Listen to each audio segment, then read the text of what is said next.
Wow, what a gory film. It Let is. let me start with Rye.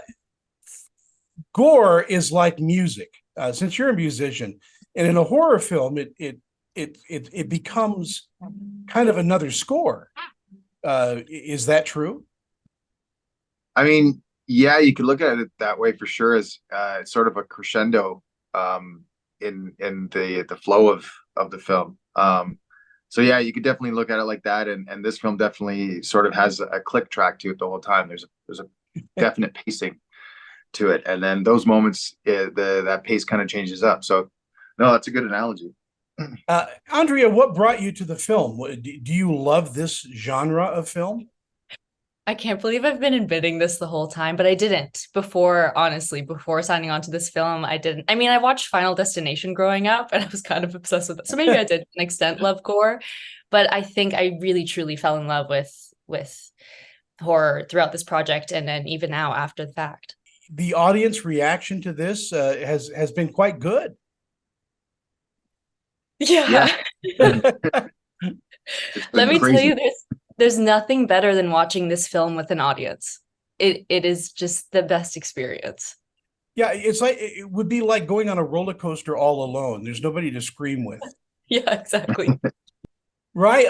Talk to me a little bit about Johnny and his history without giving anything away.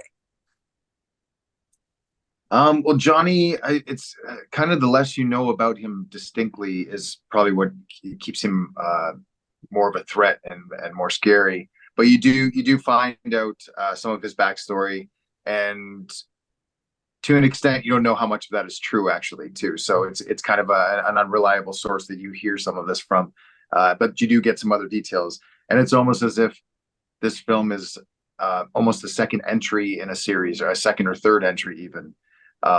So it's interesting to kind of step into it as that, and to just experience Johnny as this menacing, unknown figure in the woods, who you don't know that much about, but you just know that you need to stay away from. Yeah. Do you enjoy playing the heavy? Yeah, yeah. I mean, it's a lot of fun. You as a fan of horror and slasher films, and like films across the board, it's just so much fun to play different characters, and to get to express um, unique characteristics, and find out a way to express that and get that across in different ways. Specifically with this film, I mean, I have no dialogue, and you don't really see my face at all, really.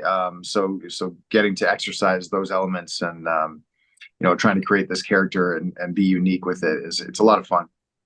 Yeah. Kane Hodder did it for years, and others, and of course made their mark. Playing that type of character. Andrea, talk to me about Chris. Chris is one of the unassuming 20 somethings that goes to a cabin in the woods, as all your classic horror starts. But it was such a unique experience because the camera, it really is, it's tethered to Johnny. So getting to play in this world where the camera wasn't always with us, but you could hear us and you can kind of see us and it gets closer and further. It was definitely a very unique experience, and I think helped create the world. And we could point to different movies and say, hey, it's this, it's that, but it isn't. This is taking this genre and kicking it up about 10 notches. I think the elements in there are just really beautifully. It's beautifully shot too. Was it a claustrophobic shoot? Shooting in a cabin, Andrea?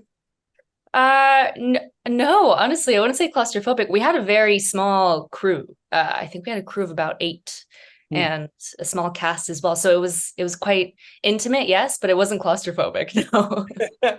And in our final moments, right? What do you think audiences are going to take away from watching this film? I think just it's a new kind of ride, really. I mean, this time you get to travel with the killer attached to them, and spend a day in the life of a serial killer, or a serial killing creature in the woods. And it's sort of a different perspective, in a way that where other films are about the shock and the surprise of when that killer is going to show up and do these things. You're along for the ride. It's like that slow climb up the roller coaster before you get to hit those moments where you hit the hill and go down for the ride. It certainly is. And congratulations, both of you. As you say, I want to see this like as a sequel. I want to see more of this. But it was so much fun to go back to my roots in the 70s and 60s and just scream my ass off. It was a lot of fun. Thank you guys so much for your time today. Thanks for having us. Bye-bye.